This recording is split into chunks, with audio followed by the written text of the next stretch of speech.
Hey everyone, welcome to the YouTube channel. In this video, we will see how to reset YouTube settings under 1 minute.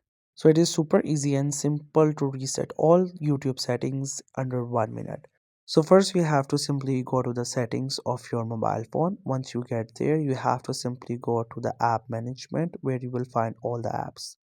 Then you have to go to the app list, and from the app list you just have to simply look for the YouTube.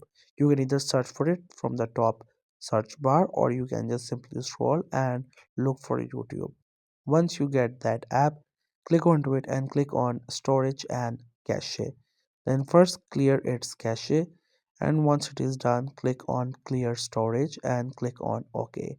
Now the settings will be reset. If you want to make sure that it is done or not, you can just simply get back and open the YouTube once again.